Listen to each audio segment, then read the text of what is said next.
Hi everybody, I'm here. I want to talk about a recording. I want to talk about how I made this song. As you can see on the screen, what's playing in the background is Craig David's 7 Days. Now that song came out in 2002, and that song, well, it made an impression on a lot of people. It was a very popular song. It was a big song in hip hop, the hip hop world, the top 10. I think it was in the top 10. I can't remember. Craig David is a British recording artist. And then the other day I heard this song on Apple Music, and I said, yeah, I'm gonna try and play this song. So what's the first step? So before we even start with the GarageBand, I sit down and I figure out how to play the song. The opening riff was the first thing, and so the opening riff starts. It's let's listen to what I did. So here's what I did. So let's listen to this.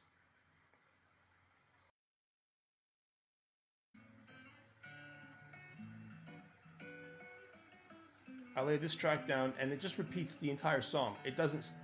Actually, there was a bridge section. I haven't even started that yet. That'll be another video. But this, what you hear here, this is what you hear. It's the guitar riff.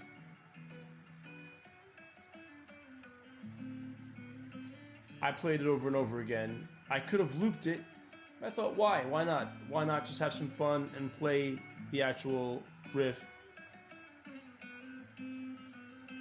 Right? Maybe today people are lazy and they don't even play a riff. They'll just loop it. Oh, as you can see right here, if you look right here, it's looped. You can tell by this little indentation that right at this point, I looped it for the song. And right over here, it was started again, but I haven't gotten this far in the song. So once again, I played it for a total of 91 bars and stopped, and then I thought, all right, if the song goes on that long, I'll just let it be a repeat of what I played and not original. Okay, so what was the other thing I wanted to say? So once I figured out this riff, which maybe I should play it. So hold on a second. Oh, it's a cute little riff, right?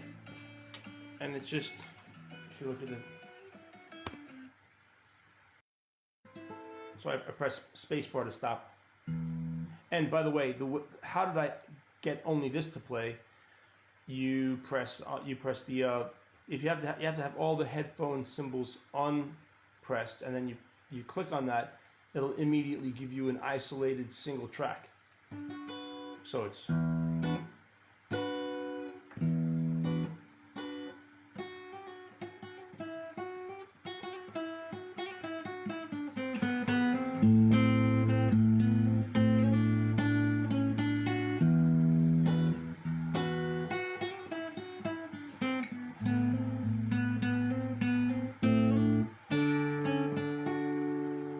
Okay, so that was the thing.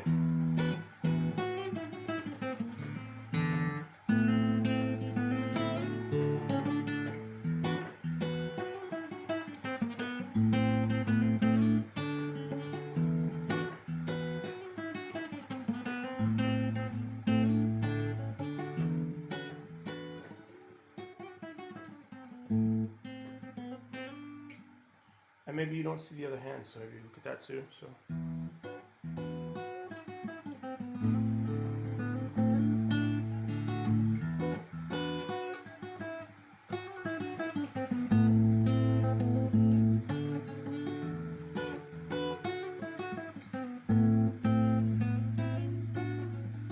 Okay, so once you get that, now the next step is to add. Now let me click on these headphone symbols so that you hear. Okay, well first let me give you the other parts in isolation. So let's add one more sound to that. Now the second sound that I added to that was when you listen to the song, you hear while it's playing. Dun, dun, dun, dun, dun, dun, dun, dun, dun, dun, dun. So what does it sound like when you put those two together?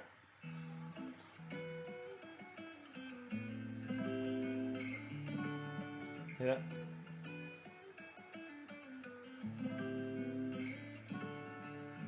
That's all it is.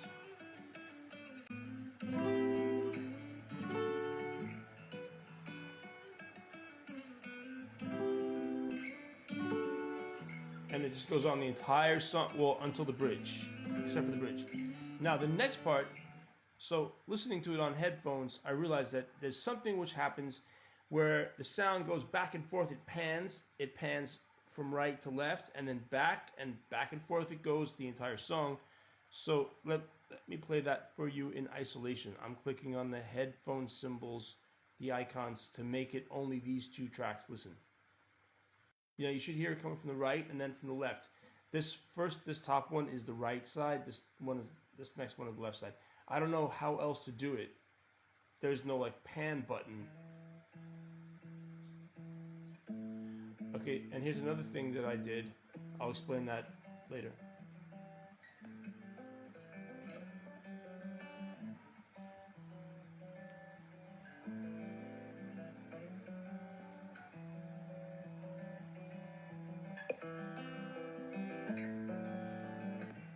What do you hear? You hear something from this side. Should be coming out of this ear.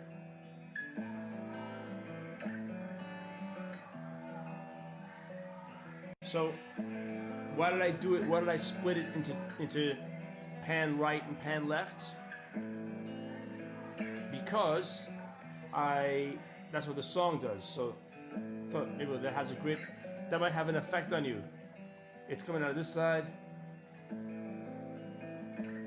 Maybe, what's the effect that has? Maybe it's like when someone tells you a story and you think about different sides of the story.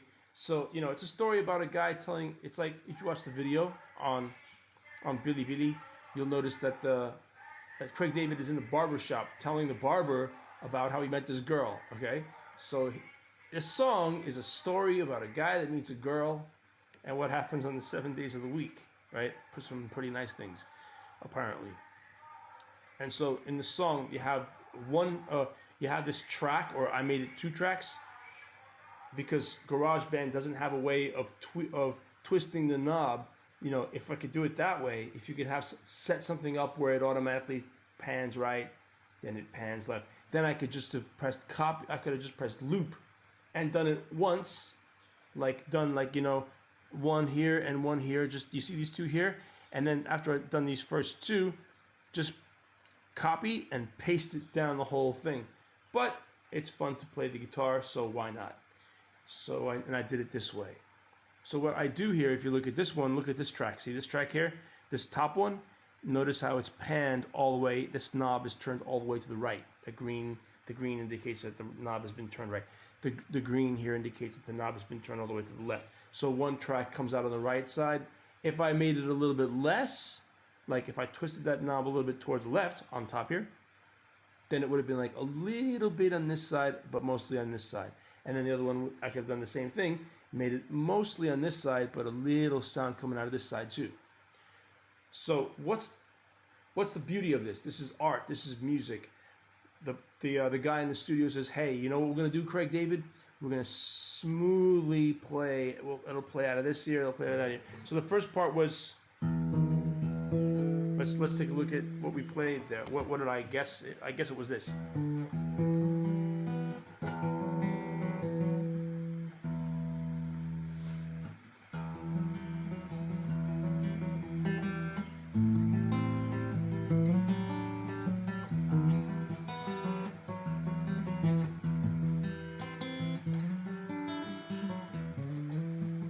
So mostly it's.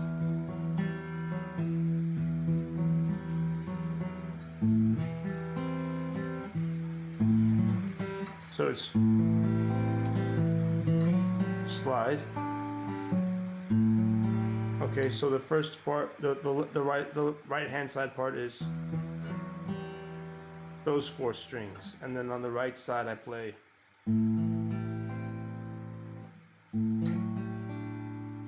Right. So and then left, right, left, right. What's another reason for that? You hear it coming out of one ear, you come out of the other ear. Something's going on there in our brain. what's the name of that the science? What is it? It's psychopathy. I forgot. It's a science of feeling. Maybe it gives you some sort of feeling in your heart. You know, the music is coming out of this, the music is coming that side. It's going back and forth. It's like I keep coming back to the idea that maybe it helps the story. Maybe it's something else. Maybe like, you know, when we think about things, our eyes move around. Like when we talk, our eyes move. Sometimes we look at the ceiling, and sometimes maybe we even use our ears in different ways. We hear something out of this ear, we hear something out of that ear. Maybe this is supposed to make you feel the beauty, the poignant beauty of what this guy's talking about. He's talking about this beautiful girl with a beautiful body down in the subway, you know, and so it's supposed to make you feel it a little bit more down. That's what we hear. It's a romantic thing. Gets the heart pumping. Okay, anyway, so now we've talked about that. So now I add that strum track. Here's that basic. Now you got 1, 2, 3, 4 tracks. Why don't we just jump onto the next one? Okay, so the next thing is my vocals. So I sing the song, okay? Not as good as Craig David, of course. And so let's listen to that.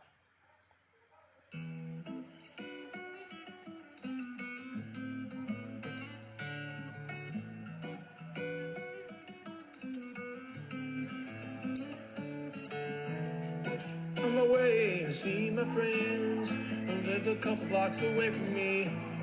As I walked through the subway, it must have been about 3:15. In front of me stood a beautiful honey with a beautiful body.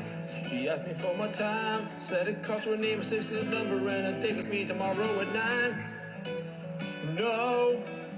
So I only what you hear is there's a guy asking the barber's asking questions and Craig's answering the questions. So I forgot to turn that on, and I'll play that too, and then we'll hear the two-side back and forth banter between the barbershop guy and the customer. But also, just before we start, I wanted to talk about one last thing about this track, the beginning thing. What do you hear here? Okay, so what if I were to put the drum beat in too? Okay, so listen.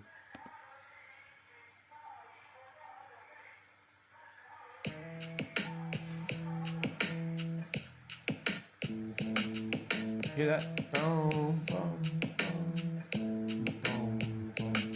So at the very beginning, instead of playing banana, you know,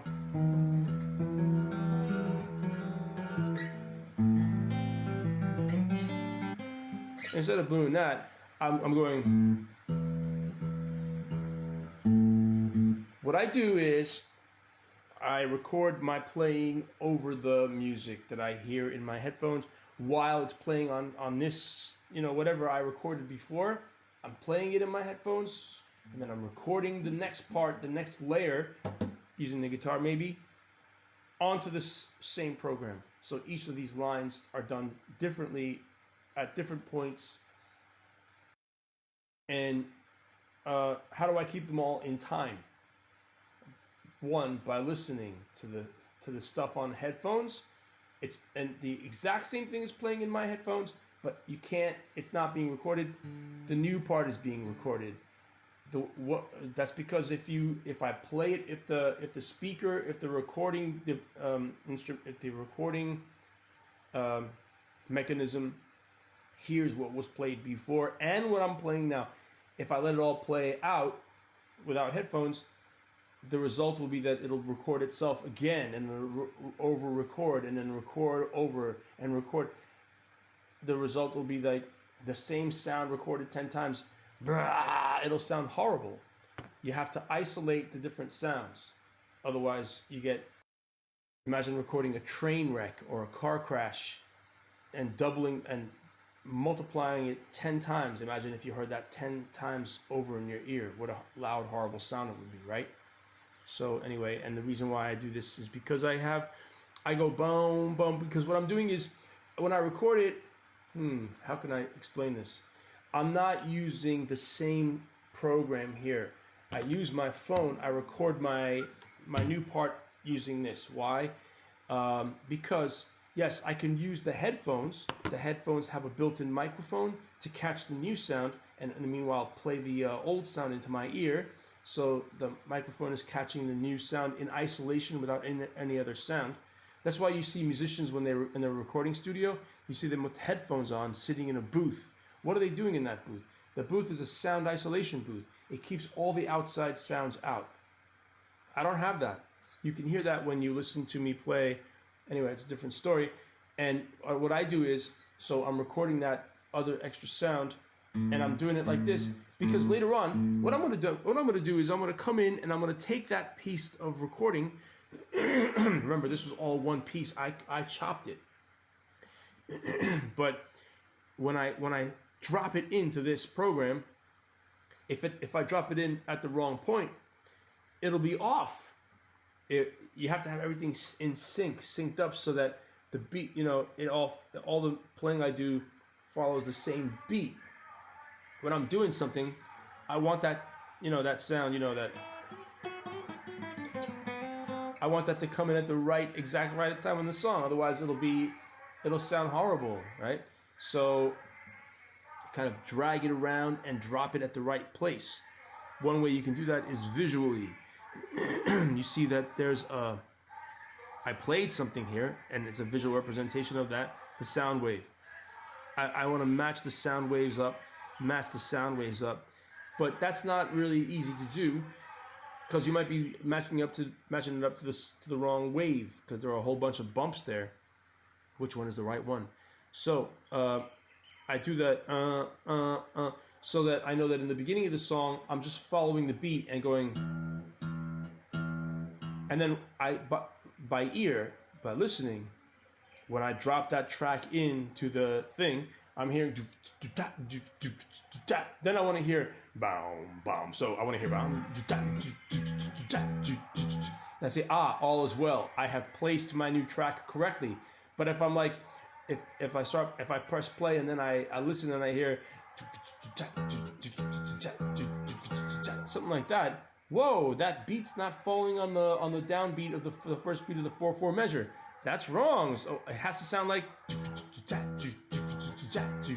aha. So if I just started playing whatever I wanted to play and thinking, well, I'll hear it and I can match that up too, it's not easy. It's much harder than you think.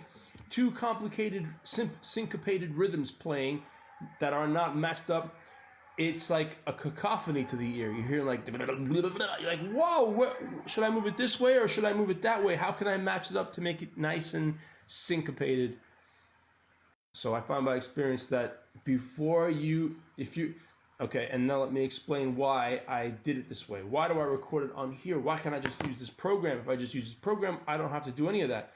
Because the headphone microphone does not sound very good. That's a problem. If I use the built-in mic on the iPhone or the phone, or if I use a built-in mic on the iPad or my tablet or whatever other device, that's my experience and other people's feedback tell me that the microphone, the built-in mic on the iPad, the built-in mic on the iPhone sound really good. So whatever the hardware is, however they put that little microphone in there, and whatever that microphone is, it records well. Not so the built-in mic on my wireless headphones. You see what I mean? So to get the better sound, I go through all this stuff, and then I gotta, okay. So I'm glad this little bomb part was there, so I could explain what that was all about. Listen again.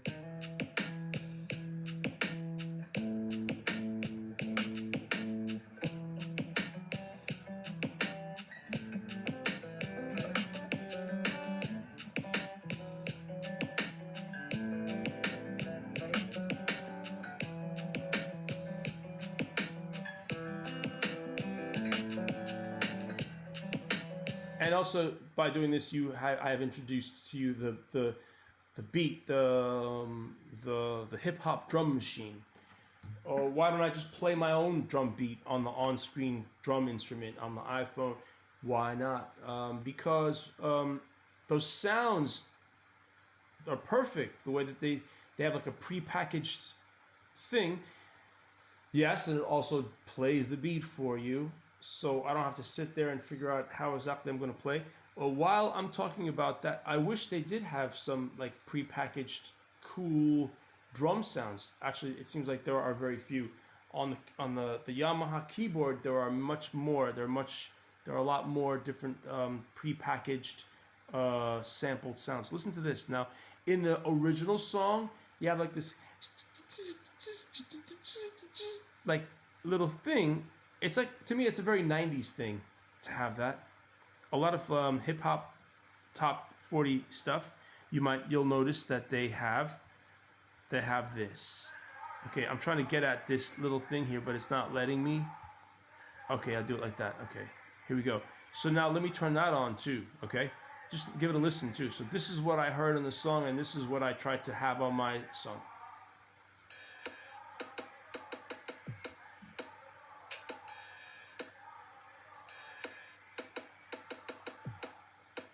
That's what I did. What did I do?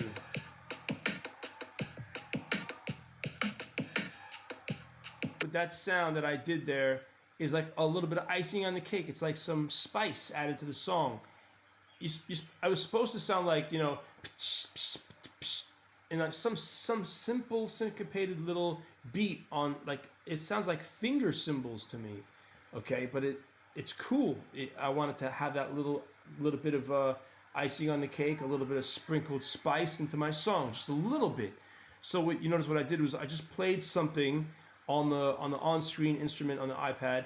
And it wasn't the sound that I wanted. I wanted like something different from what it was, from what this was.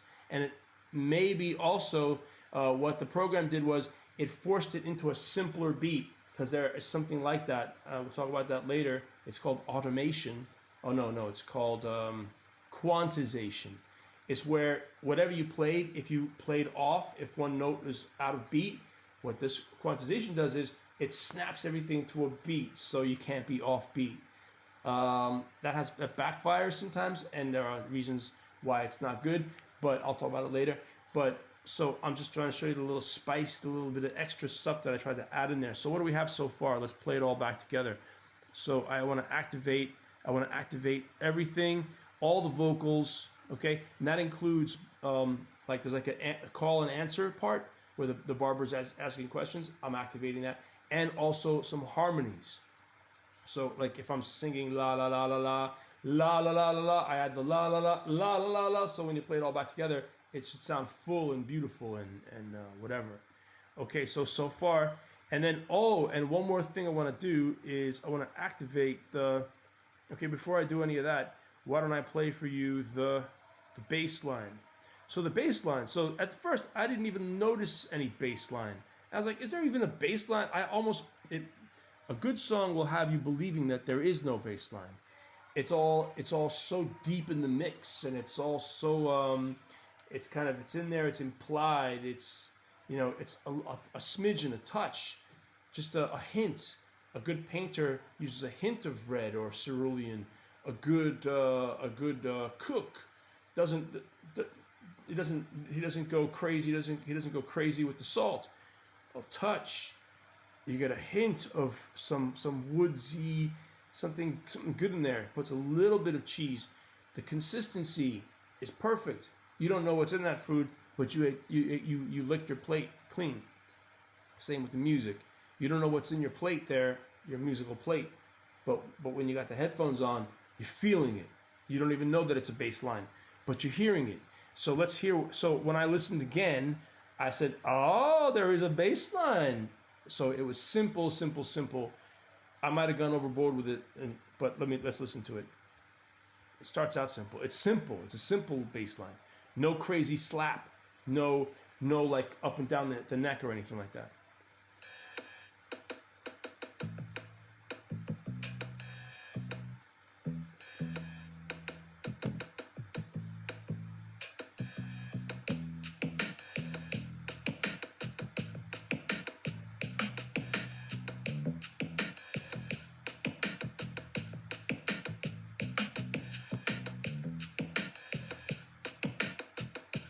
Can you hear it?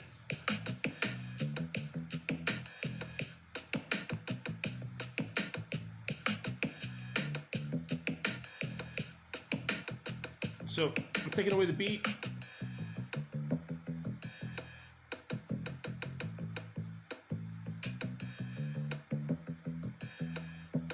Taking away the little hand cymbal.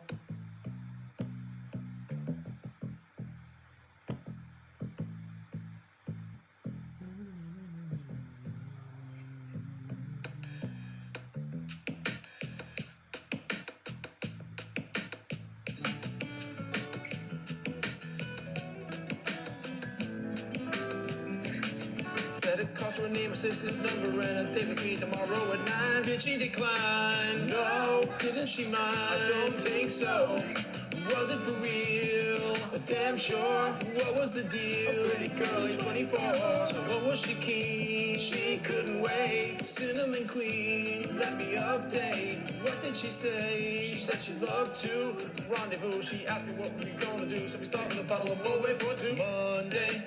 Took her for a drink on Tuesday. We were making love by Wednesday. And on Thursday and Friday and Saturday we chilled on Sunday. Met this girl on Monday. Took her for a drink on Tuesday. We were making love by Wednesday. And on Thursday and Friday and Saturday we chilled on Sunday. And now it stops. I didn't do all the recording yet. I didn't finish with the vocals yet. What you hear is the music playing. Okay, and the rest of it, what I was just doing just now, just while I was letting it play, I was fiddling around with these buttons here. So is that also something? Why don't you just maximize, just turn the volume up on every individual instrument, then the sound, once again, is cacophonous. If you crank up one, say I crank the bass up, it destroys the sound for the other instruments. It's like it monopolizes the sound. It's like, and a friend of mine, Steve, said that when people do this, what they do is they give it a lot of leeway. So you notice that all these buttons, these toggles, these sliders are down to, like, down towards the low end, towards the quiet end, and that gives someone else. What do they call that person again? Who do they call the person who does the final mastering? Mastering is when the final guy who puts this music on a CD, or who puts this music on an audio tape, or who puts this music on, who does the final recording of it, so that the MP3 that you listen to sounds great. That's called mastering. So maybe somebody else's job is to come in, and they'll have even more sliders, and they have even more options on how to make the sound better. What are those other extra sliders? I don't know, bass, treble, I don't know. Maybe playing with the balance. But so it's wise to keep them low. If you max everything out and then give that as a recording, the other person might have a very bad recording to work with. And there's something called distortion, where if the sound is so loud, other bad things happen, and you can hear that, and it sounds like it's blaring. Maybe it's something to do with beats. Beats are when two sounds cancel each other out. So every time the two sound waves cross, like at this point, you hear a canceling out of noise. So there's all kinds of stuff going on, all kinds of science going on. But the beauty is here when we can play around and we can record a guitar track and we can put it on there and then see how that guitar track sounds. Listen to how it sounds when you play a bass line, and then you put the audio in, and then you put the harmonies in, like the vocals, and then you add a little bit of spice with like some little like, and then you just let that repeat over and over again, a four bar section, like looped. All right, so that's it. Thank you.